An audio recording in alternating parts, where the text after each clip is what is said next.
नमस्कार, स्वागत है आप सबका हमारा खास कार्यक्रम देश देशांतर में। मैं हूं कवीन सचान। देश देशांतर में आज हम बात करेंगे कि डिजिटल पेमेंट जो कि कई गुना बढ़ चुका है लॉकडाउन के चलते, लेकिन इसके खतरे भी कुछ हमारे सामने आए हैं। और खासतौर पर अगर हम सीनियर सिटीजन की बात करें, उनको लेकर कई सारे ऐसे मामले सामने आए जब डिजिटल पेमेंट के जरिए उनके साथ फ्रॉड की घटनाएं हुई हैं या कुछ असफल प्रयास भी हमारे सामने आए हैं। तो आज समझेंगे कि लॉकडाउन के बीच में जो बुजुर्ग लोग हैं वो डिजिटल पेमेंट में क्या हिदायत बरतें, किस तरीके से सावधान रहें, और अगर कहीं कोई गड़बड़ी होती है या फिर किसी फ्रॉड का वो शिकार हो जाते हैं तो उनके पास रास्ता क्या है, किससे संपर्क करें, कहां पर अपनी बात या शिकायत रखें। और इसे समझने और समझाने के लिए हमारे साथ तीन बेहद खास मेहमान हैं। हमारे साथ के विश्वनाथ हैं, चीफ रिस्क ऑफिसर हैं एनपीसीआई से। सर, बहुत स्वागत आपका। हमारे साथ कनिका सेठ हैं, सीनियर एडवोकेट हैं साइबर लॉ की। कनिका, बहुत स्वागत आपका। और अनुपमा दत्ता हैं, हेड हैं एडवोकेसी हेल्प एज इंडिया से। मैम, आपका भी स्वागत है। शुरुआत में कनिका आपसे करना चाहूंगा क्योंकि आप साइबर लॉ के मसलों को देखती हैं। किस तरीके से पिछले लॉकडाउन जब से शुरू हुआ तब से अब तक मामलों की संख्या बढ़ी है, और क्या नए तरीके फ्रॉड की डिजिटल लाइन पर खासतौर पर बुजुर्गों को लेकर अगर मैं समझूं तो नजर आए हैं? जी, पिछले कई हफ्तों में हमने लॉकडाउन के टाइम देखा है कि बहुत सारे ऐसे साइबर क्राइम केसेस बढ़ गए हैं जो कि पेमेंट रिलेटेड हैं। अगर हम सीनियर पॉपुलेशन की बात करें, जो सीनियर सिटीजन्स हैं, चाहे बिल्स पे करने हैं या उनको कोई रिचार्ज लेना है या कोई जानकारी प्राप्त करनी है, वो जब हम कंप्यूटर्स पे हैं या वो मोबाइल के ज़रिए से कर रहे हैं, ऐप्स के थ्रू ये कर रहे हैं, तो बहुत सारे फेक लिंक्स हैं इस टाइम जो यूज़ कर रहे हैं साइबर क्रिमिनल्स, और फेक वेबसाइट्स हैं, फेक इंफॉर्मेशन पोर्टल्स भी बन गए हैं, यहाँ तक कि फेक वेबसाइट्स, डोनेशन वेबसाइट्स भी बन गए हैं, जहाँ अगर कोई सीनियर सिटीजन कोई डोनेशन देना चाहे, जैसे पीएम केयर्स रिलीफ फंड में, तो उसकी भी फेक बना दिए गए हैं ऐसे हैंडल्स जो कि गलत हैं, और उसमें एफआईआर भी दर्ज हुआ है। और कई ऐसे वेबसाइट्स ब्लॉक कर दिए गए हैं जो कम्प्लीटली फेक और फिशिंग के जरिए के लिए बनाए गए हैं, जो क्रिमिनल्स ने बनाए हैं। 86% राइज देखा है हमने इस दौरान। जो एमएचए की रिपोर्ट्स हैं वो ये कहती हैं। और जहाँ तक कि मोडस ऑपरेंडी का सवाल है, तो जो तरीके हैं क्राइम करने के, सिर्फ फेक डोनेशन और फेक ऐप्स और साइट से ही नहीं हो रही, बल्कि सोशल इंजीनियरिंग अटैक्स की वजह से हो रही हैं। एक मैसेज जो एसएमएस के जरिए आ रहा है या ईमेल के जरिए आ रहा है, एक फेक ईमेल से हो सकता है, एक फेक आईडी क्रिएट किया जा सकता है, फेक नंबर्स हैं जो सोशल मीडिया पे चल रहे हैं, और वो सीनियर सिटीजन से उनका ओटीपी ले लेते हैं। वो सीनियर सिटीजन से उनका जो पेमेंट का क्रेडिट कार्ड डिटेल या डेबिट कार्ड डिटेल है वो ले लेते हैं, और वहाँ से वो अनऑथराइज डेबिट्स करे जाते हैं। तो इस तरीके के जो फिशिंग स्कैम्स हैं वो बहुत ज़्यादा बढ़ गए हैं इन दौरान। दत्ता मैम, क्योंकि अगर बुजुर्ग की बात करूं, और ऐसे में जब हम देख रहे थे कि वो घर के अंदर है, जाहिर है तमाम तरह की पेमेंट खरीदारी करना, और वो लोग डिजिटल पेमेंट का सहारा ले रहे थे। तो ऐसे में जिस तरीके से जो आंकड़े हैं आत्मा जी की, सबसे ज्यादा जो शिकार कोशिश की गई फ्रॉड करने की वो बुजुर्गों के साथ की गई है इस लॉकडाउन के बीच में। तो ऐसे में हम किस तरीके से देखती हैं जो तकलीफें सामने आई हैं, और खासतौर पर तमाम चेतावनी, हिदायत और अलर्ट के बावजूद क्या बुजुर्ग उस चीज को समझ नहीं पा रहे या समझने में दिक्कत हो रही है डिजिटल पेमेंट को लेकर? सबसे इम्पोर्टेंट बात जो हम हमेशा कहते हैं वो ये कि डिजिटल इंडिया तो हमने बना दिया, लेकिन उसके लिए बैक एंड के लिए हमने कोई तैयारी नहीं की। अगर हम ये देखें कि जो एल्डरली हैं और पर्टिकुलरली जो थोड़े से पुअर हैं या थोड़े से अनएजुकेटेड हैं, उनके पास कोई तरीका नहीं है ये जानने का कि कौन सी साइट फिशिंग है, कौन सी साइट, कौन सा एस देखना है और कौन सा पी देखना है। एंड मोस्ट ऑफ देम ये देखा गया कि वो अपने छोटे बच्चों के द्वारा ये सब काम करवाते हैं, जिनको भी उतनी समझ नहीं रहती इन सब चीज़ों की। तो जो मैसेजेस हमारे रहते हैं, जो सिक्योरिटी कंसर्न्स रहते हैं, जो कम्युनिकेशन रहती है, वो बहुत ही जेनरिक लेवल पे रहती है। ट्रेनिंग आपने कुछ करी नहीं, उनको पता नहीं है कि कैसे how to distinguish between the two. मैं सीनियर सिटीजन हूँ, मैं अगर महिला हूँ और उतनी एजुकेटेड नहीं हूँ तो मैं कहाँ जाके कंप्लेंट करूँ, मुझे बिल्कुल आइडिया नहीं है। तो ना तो रिड्रेस के लेवल पे कोई स्पेसिफिकली टारगेट किया हमने एल्डरली को, ना ही इंफॉर्मेशन के लेवल पे टारगेट किया उनको, और सिर्फ उनको कह दिया कि okay you are on your own, now manage the way you want to. And बहुत सारे केसेस आते हैं और बहुत सारे तो रिपोर्ट भी नहीं होते। कनिका, क्या वाकई ये सीनियर सिटीजन फ्रेंडली नहीं है जो भी ऐप या ऑनलाइन डिजिटल पेमेंट के हमने मोड तैयार किए हैं, या फिर जो मैं कहूँ कि ऑनलाइन सिस्टम हो या फिर पेमेंट तमाम गेटवे हैं? देखिए, ये जो आम जनता की बात करी जाए और स्पेसिफिकली सीनियर सिटीजन्स के बारे में अगर बात करी जाए, तो जो बैंक्स हैं वो शुरू से ही ये एडवाइजरीज इशू कर रहे हैं, और मिनिस्ट्री ऑफ आईटी ने भी अपने साइट पे ये मतलब लिखा हुआ है कि क्या-क्या एडवाइजरीज हैं, कि किस तरीके से सावधानी बरतनी होगी कोई भी डिजिटल प्लेटफॉर्म को यूज़ करने के लिए। हम खुद एनजीओज़ इस पे, जैसे हमारी खुद की एनजीओज़ भी हैं, वो उसमें लगे हुए हैं जागरूकता फैलाने में। हमने काफ़ी ऐसे चर्चा करी है, वेबिनार्स किए हैं इस लॉकडाउन के दौरान, कि लोग इन सब चीज़ों से बचे रहें और इनकी झांसे में ना आएँ। और इस चीज़ के लिए जो cybercrime.gov.in करके जो पोर्टल है, नेशनल पोर्टल, वहाँ ग्रीवेंस रिड्रेसल हो रहा है, वहाँ पर कंप्लेंट दर्ज हो रहे हैं, लोगों को पुलिस स्टेशन जाने की ज़रूरत नहीं है। इसके बारे में भी चर्चा हो रही है कि हेल्पलाइन दिया गया है, 112 जो हेल्पलाइन है, वो नेशनल हेल्पलाइन है, उसके ज़रिए आप ये कंप्लेंट दर्ज कर सकते हैं। तो ये 2 बेसिक चीज़ें, प्लस जो HTTPS और जो एक लॉक सा सिंबल बन रखा होता है कोई भी एक वेबसाइट पे, ऊपर जो URL एड्रेस बार है, वहाँ पर देखते हुए ही कोई उस पे डाले, अगर अपनी पेमेंट की कोई भी डिटेल डालनी है, ऐसी ही साइट पे जो सिक्योर सॉकेट लेयर प्रोटेक्टेड होती है, HTTPS के साथ शुरू होती है, उस पे ही पेमेंट्स करें। साथ में OTP किसी से शेयर ना करें, किसी को अपना डिवाइस बिना जानकारी के किसी को ना दें कि कोई आइडेंटिटी थेफ्ट कर ले या कोई चीटिंग कर ले। इन सब चीज़ों से बचने के लिए कुछ सेफ्टी टिप्स दिए जा रहे हैं, बैंक्स भी दे रहे हैं। बट ये मैं मानती हूँ कि जागरूकता फैलाने की बहुत आवश्यकता है, और इस चीज़ को मैं मानती हूँ कि एफर्ट्स भी कर रहे हैं, ट्रेनिंग्स दिए जा रहे हैं, फ्री सेशंस दिए जा रहे हैं इस चीज़ को जानकारी में इस चीज़ की बढ़ाने के लिए। तो ये एफर्ट्स जारी रहेंगे इस दौरान, पर हमें खासकर बच्चों और सीनियर सिटीजन्स को लेकर के इस चीज़ को आगे बढ़ाना, उनको बताना बहुत आवश्यकता की ज़रूरत है उसमें, क्योंकि हम यंग पॉपुलेशन और जो कहते हैं कि बुजुर्ग लोग हैं, जो स्पेसिफिकली जिनके पास कोई और साधन नहीं है पेमेंट्स करने का, बिजली के बिल देने का या टेलीफोन के बिल देने का, सबसे ज़्यादा उन लोगों को इफेक्ट कर रहा है, सबसे ज़्यादा वही उसे यूज़ भी कर रहे हैं। विश्वनाथ सर, 2 चीजें हैं, क्योंकि जब हम अगर हम मोबाइल के थ्रू आजकल ज्यादातर पेमेंट हम कर रहे हैं, ऐसे में अगर कोई ऐप है जिसके थ्रू हम खरीदारी कर रहे हैं बुजुर्ग लोग, या फिर कोई पेमेंट है, अगर बिजली के बिल हैं या फिर दूसरे कोई किसी भी तरीके के बिल हैं, यहाँ पर भी काफी ज्यादा खतरे हैं और काफी ज्यादा फ्रॉड के मामले आए हैं। जैसे कनिका ने कहा, बिल्कुल ठीक है कि हम जब उसको डाउनलोड करते हैं, पेमेंट मोड पर जाते हैं, तो कई सारी नियम शर्तें आती हैं, लेकिन एक फितरत मैं कहूं कि इंसान की होती है कि जब हम फॉर्म देखते हैं, बहुत सारी चीजें होती है, उसको पढ़ते नहीं, एक्सेप्ट करके और अगले मोड पर चले जाते हैं। ऐसे में खतरा और बढ़ जाता है। रास्ता क्या है, बचें कैसे? See, Kavinder ji, 95% of the frauds which happens on the cyberspace can be prevented if the OTP is not shared. So today, the main reasons for most of the frauds on the cyber crime, ये 2 चीज में होता है। एक पहले ये OTP sharing के वजह से होता है, और दूसरा, if they want to take some help or assistance, they go and find out the contact number from Google.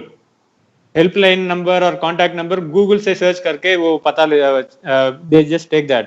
So most of the times when you do that, you get some fraudulent numbers. You don't know whether you are speaking to a genuine person. So most of this can be avoided if these 2 things can be shared. So in NPCA, what we have been doing is we have been doing a lot of customer awareness campaigns, because that is the only way we can prevent this.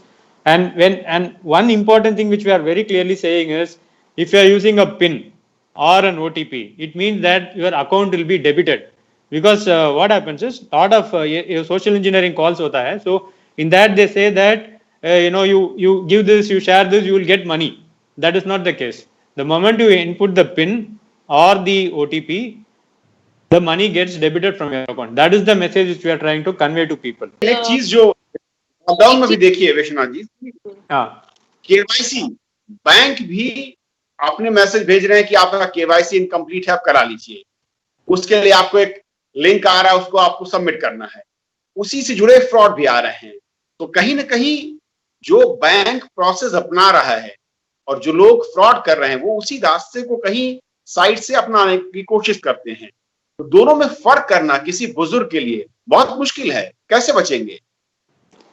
So that is always a challenge. So most of the banks do not send this links. The reason for the KYC updation aspect, what you said, is now taken only inside the mobile banking apps of the bank. So आपके पास जो bank का mobile banking app है, so you go inside that app, only then a pop-up comes saying that you can complete your KYC or update your KYC. Banks do not send this SMSs sending you click this link and update your KYC. वो सब बंद हो चुका है अभी तक. So now no banks are doing those things. If you have to update your KYC, you have to just go inside the mobile app and then update. And if you have any issues in all the mobile apps of the bank, there is a customer service number available. You contact that number and don't take the number which is available on the internet. Google से जाके if you just take that number, you don't know whom you are actually speaking to. And one important item which I would want to say is specifically for senior citizens, let them identify the genuine website or genuine link of the bank app and add it to their favorites. Okay, because each time when they are typing, there are a lot of apps in the Google which is lookalike of a genuine bank link also. So they sometimes get defrauded.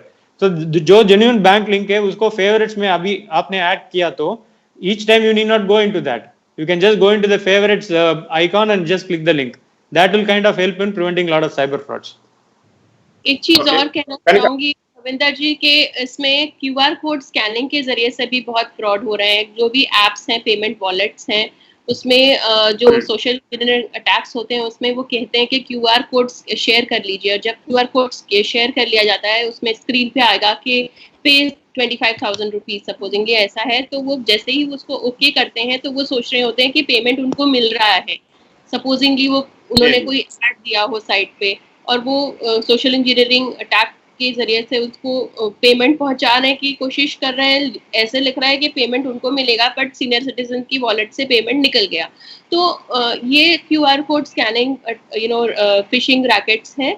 और सबसे ज़्यादा important bank alerts लगाना, क्योंकि अगर आपका bank alert नहीं लगा और 2 स्टेप वेरिफिकेशन नहीं है तो जैसे OTP आपने शेयर किया वो सब चला जाएगा. तो अमाउंट्स जो है अनऑथराइज्ड डेबिट्स हो जाएंगे अकाउंट्स. मैडम आपने जो ये QR कोड का फ्रॉड बोल दिया ना, so इसीलिए just to counter that, what we have kind of mandated to all the banks is that a message will be flashed in the screen saying that if you click this and if you submit this, your account will be debited.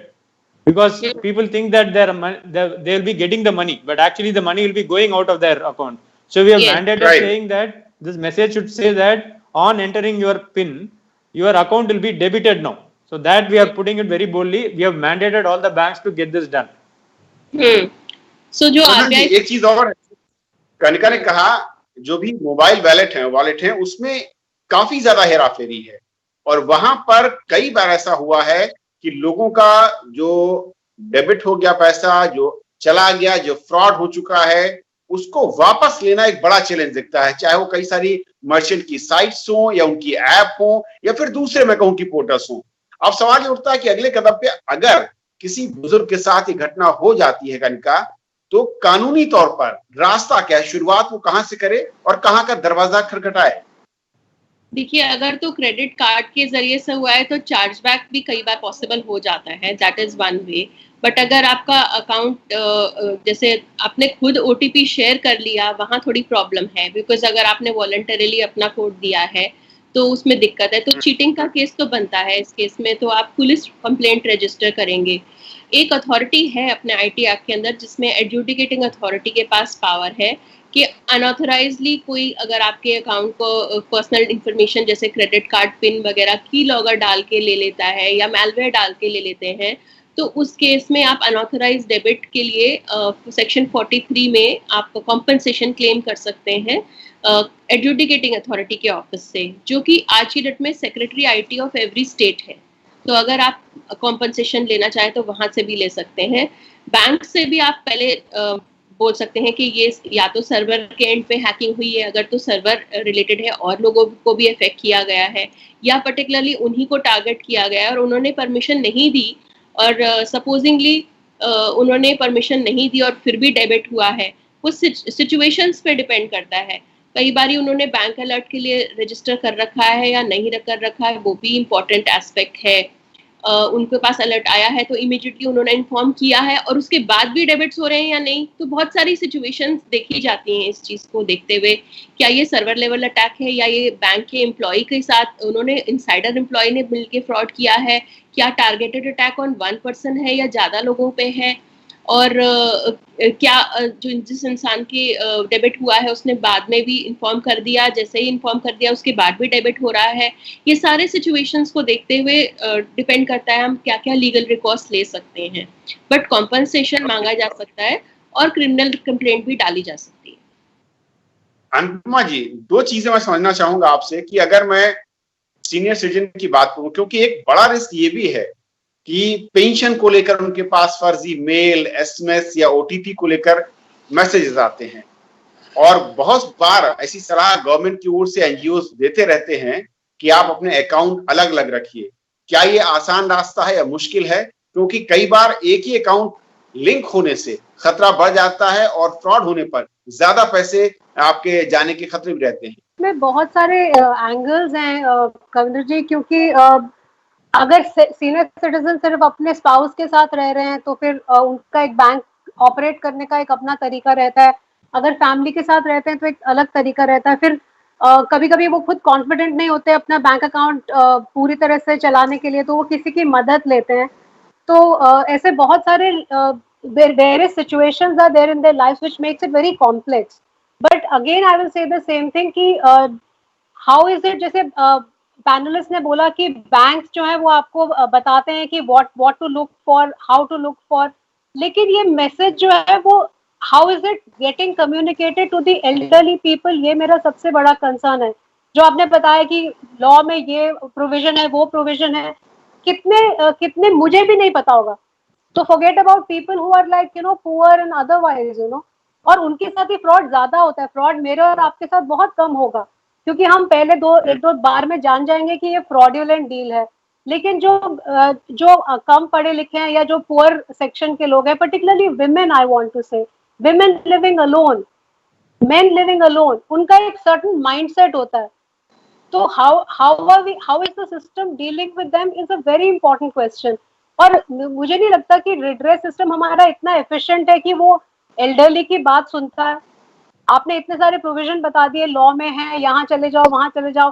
Secretary के पास ये मैंने खुद अपने कानों से सुना कि police complaint register नहीं करती, बोलती है 5,000 रुपए के लिए मैं आपके लिए टाइम खराब करके बैठूं। बट नॉट अंडरस्टैंडिंग कि जिस महिला के 5,000 रुपए चोरी हुए हैं उसके लिए वो बहुत इंपॉर्टेंट है। तो वो सेंसिटिविटी हमारे वर्कफोर्स में भी नहीं है। वहां पे सब जगह प्रॉब्लम है कि बैंक ने बोल दिया हाँ हमने अपने यहाँ पे पट्टी लिख के लगा दी, आप पढ़ लो कि ये आपको नहीं करना है, एडवाइजरी है, ओटीपी मत इशू करो।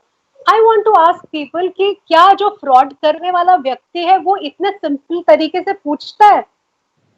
तो आप कैसे उनको प्रिपेयर कर रहे हो, ये बहुत इंपॉर्टेंट है। How what message you are sending, how much you are emphasising that message, किस प्लेटफॉर्म से आप दे रहे हो, वो बहुत इंपॉर्टेंट है। आपने मैसेज किसको दिया? एक जनरल पट्टी लगा दी बैंक में, is it enough? You tell me. देखिए कविंदर जी, इसके एक पीडी बिल भी आ रहा है, पर्सनल डेटा प्रोटेक्शन बिल, जो हमारे चर्चा में चल रहा है अभी इस टाइम, पाइपलाइन में है। बट क्या इंफॉर्मेशन एक कॉर्पोरेट ले सकता है, किस पर्टिकुलर पर्पस के लिए यूज होगा? जब हम जनरल चर्चा प्राइवेसी प्रोटेक्शन और पर्सनल डेटा की करते हैं तो इंडिया में लॉज आ रहे हैं जो उसको और स्ट्रॉन्ग करेंगे। और अभी भी बैंकिंग ओम्बुड्समैन जो बॉडी है, अगर एक बैंक नहीं सुनता, रिड्रेसल नहीं देता सीनियर सिटीजन को, तो बैंकिंग ओम्बुड्समैन भी है। आरबीआई की रेगुलेशंस अबाइड करी हैं, नहीं करी हैं, ये सब चीज़ों की जांच पड़ताल हो सकती है। अगेन पुलिस स्टेशन जाने की जरूरत नहीं, cybercrime.gov.in पे रिपोर्ट लिखी जा सकती है। कॉम्पनसेशन अगर नहीं दिया जाता, कंप्लेंट डालिए बैंकिंग ओम्बुड्समैन में। विश्वनाथ जी, जो बात अनुपमा जी ने कही, मैं थोड़ा सा इसको और आगे बढ़ाना चाहूंगा कि क्या बैंक, ऐप कंपनियां या फिर मर्चेंट साइट्स ये सिर्फ एक वार्निंग या अलर्ट जारी करके अपने, मैं कहूं कि ड्यूटी को पूरा मान लेती हैं? जो पब्लिक है वो इतनी अवेयर नहीं है, हम सब जानते हैं। तो क्या कहीं जो हमारा डिजिटल सिस्टम हमने लागू किया उसको सीनियर सिटीजन फ्रेंडली नहीं बनाया गया, वो नहीं है, ये मानना पड़ेगा। और उसको सीनियर सिटीजन फ्रेंडली बनाने के लिए क्या हमें कुछ कदम उठाने होंगे? See, the only step which needs to be done is customer awareness. So there is no second guessing on that. Yes, we need to do much more than what we are doing today. More and more customer awareness needs to be done, and it has to be done in a way that it actually reaches them. Okay, so in all our messages, so we have our own campaigns through TV, to radio, through various other means like posters and this all those stuff. There are just 4 or 5 points. If the senior citizens, not any citizen, if they just take care of 4 or 5 key points, then most of the fraud can be prevented. This is what we are trying to again and again do through various campaigns. Yes, I understand and I agree with Anupama ji that we need to do even more campaigns than what we are currently doing. And of course, like what Dr. Karnika said, there are options available such as banking ombudsman, etc., where it's extremely pro customer and customer friendly, and if any of the banks are found to be lagging in their duty in terms of investigation or compensating the customers, the BOs step in. Just the 4 points which I want to reiterate as key takeaways or key messages which has to go. First is that the customers have to update their mobile number in the bank records.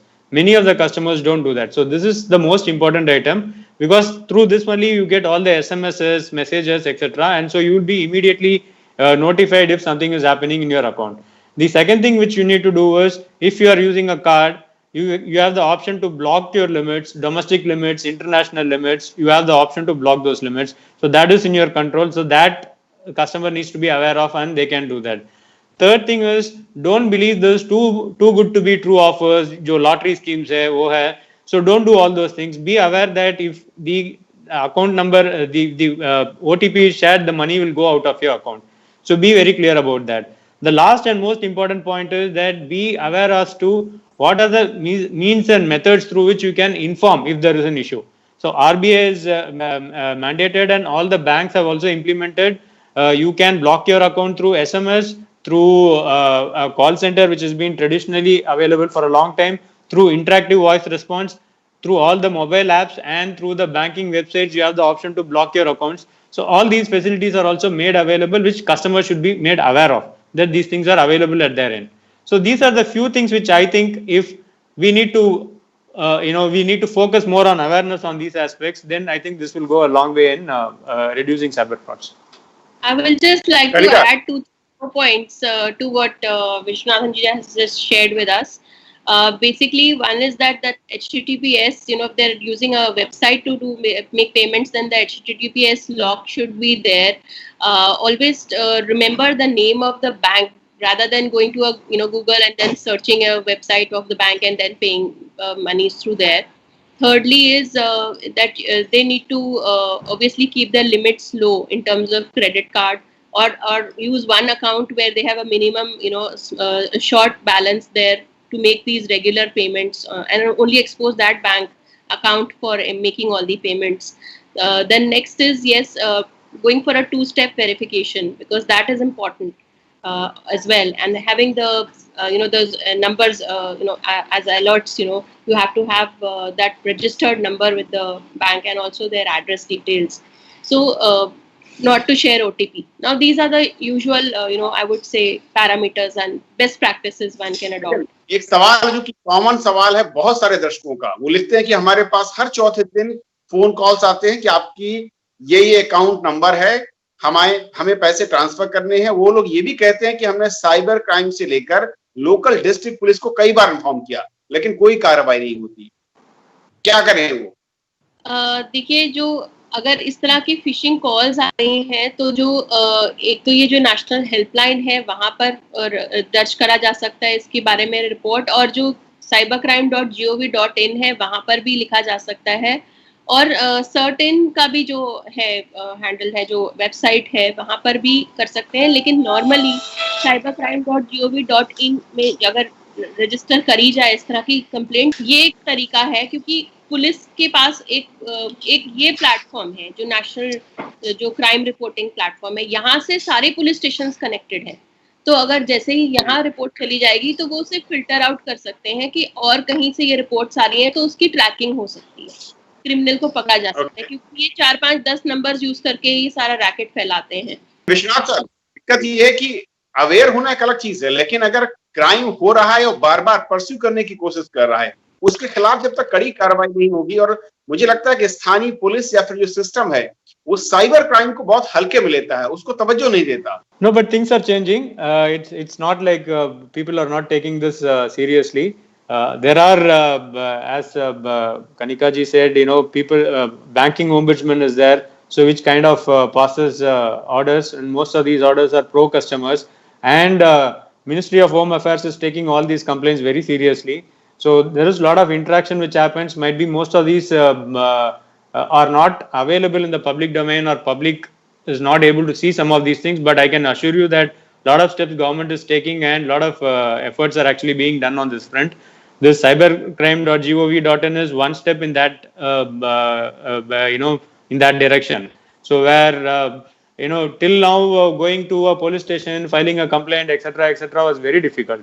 Now all you need to do is register your complaint on this portal, and they are connected to all the police stations across the country. So your job becomes much more easy. हमारा जो CCTNS system है ना, वो भी connected है। देखिए सारी crime and criminal record system, और तो इससे भी फर्क पड़ रहा है कि कैसे कौन से क्रिमिनल्स ये रिपीट ऑफेंसेस कर रहे हैं, किस एरियाज में कर रहे हैं, उनको ट्रैक करना आसान हो रहा है। एंड ये टेक्नोलॉजी को यूज करके हमारी जुडिशरी भी एक नेशनल जुडिशियल ग्रिड बना दिया गया है, तो वहाँ पर भी वी आर यूजिंग टेक्नोलॉजी बहुत अच्छे तरीके से। जो ये तरह की क्राइम रिपोर्ट्स हैं उनको कोलेट करके स्टडी किया जा रहा है। अनुपमा जी, एक आखिरी में चाहूंगा आपका कमेंट, कोई सुझाव जो कि सिस्टम को ज्यादा मजबूत कर सकता हो और मैं कहूँ कि सीनियर सिटीजन फ्रेंडली हो सकता हो। कविंद्र जी, जैसे मैंने पहले भी कहा था कि जब आप कम्युनिकेट कर रहे हैं तो आप फोकस्ड कम्युनिकेशन करिए। जो मैसेज आप देना चाहते हैं, अगर आप 4 मैसेज देना चाहते हैं तो वो 4 ही मैसेज आप दीजिए, और लेकिन एल्डरली से बात करिए डायरेक्टली, उसको एक जेनरिक मैसेज ना बनाएं। आप वेबिनार करोगे तो सिर्फ वही आपके पास आएगा जिसके पास जूम या माइक्रोसॉफ्ट टीम की फैसिलिटी है। जिसके पास जूम नहीं है, माइक्रोसॉफ्ट नहीं है, वो आपके पास नहीं आएगा, और उसी के पास क्राइम होता है जिसका क्राइम रिपोर्ट भी नहीं होता। दूसरी बात ये कि जैसा आपने भी बताया कि मेरे पास कॉल आता है, एक फ्रॉडुलेंट कॉल, जिसे मैं समझ लेती हूँ कि फ्रॉडुलेंट कॉल है, मैं पुलिस को आगाह करने की कोशिश करती हूँ, लेकिन पुलिस उसको रजिस्टर नहीं करती और मुझे इन सम केसेस ये बोलती है कि जब हो जाएगा तो आना। उसके बाद my confidence in the system, मैं जो सीनियर सिटीजन हूँ, जो मैं ऑलरेडी वल्नरेबल हूँ, मेरे को क्या कॉन्फिडेंस है सिस्टम में, it goes a long way to show. बहुत सारे लोग रिपोर्ट ही नहीं करते, वो कहते हैं कौन ये चक्कर में पड़ेगा, और ये वेबसाइट में जाके कितने लोग अपनी कंप्लेंट डाल पाएंगे, मुझे बताइए। मैंने आपसे जो पहले 3 एग्जाम्पल बताए थे वो रियल लाइफ एग्जाम्पल्स थे। Do you think children have the ability to go and report a crime on the website? Do you really think that? So your solutions are only going up to a certain level. Beyond that, these are useless and they don't serve any purpose. तो आप जब भी कोई ऐसा programme करें तो हमेशा सोचे कि लास्ट माइल को मैं कैसे इसमें टारगेट कर दूं। मैं एक मिनट में ये कहना चाह रही थी, अनुपमा जी की कंसर्न्स वैलिड हैं। मैं ये कह रही हूँ कि इस पे जो पॉलिसी जो है बनानी चाहिए, जैसे RWAs हैं। अब हमारे यहाँ पंचायती राज सिस्टम अर्बन प्लेसेस में तो नहीं है, लेकिन RWA हर जगह है। अगर RWA के इनिशिएटिव ले ले, या कोई गवर्नमेंट बॉडी जैसे म्युनिसिपल अथॉरिटीज हैं, उसी तरीके से कोई एक सेंट्रिक अथॉरिटी हो जो इन सीनियर सिटीजन्स को ना तो सिर्फ अवेयरनेस फैलाए बट उनकी कंसर्न्स को पुलिस तक पहुंचाने में मदद करे। जिस तरीके की इस वक्त चैलेंजेस हैं और जो मामले सामने आ रहे हैं वो चिंताजनक हैं, और समझना होगा कि जो सिस्टम है डिजिटल पेमेंट का वो सीनियर सिटीजन फ्रेंडली होना चाहिए, अवेयरनेस का लेवल बहुत ज्यादा बढ़ाना चाहिए, और जब कोई शिकायत चाहे वो पुलिस के पास जाए या साइबर क्राइम सेल के पास जाए, उसको उतनी ही गंभीरता से लेते हुए त्वरित उसका निपटारा करे और उस शोषित या फिर पीड़ित व्यक्ति तक जरूर बताए कि उसमें क्या हुआ है, और ये काम तेजी के साथ हो। तभी हम भरोसा जगा पाएंगे और शायद सीनियर सिटीजन जो डिजिटल पेमेंट है उसका लाभ ज्यादा अच्छी तरीके से ले पाएगा। आप तीनों बहनों का हमारे साथ इस चर्चा में जुड़ने के लिए बहुत बहुत शुक्रिया। नमस्कार।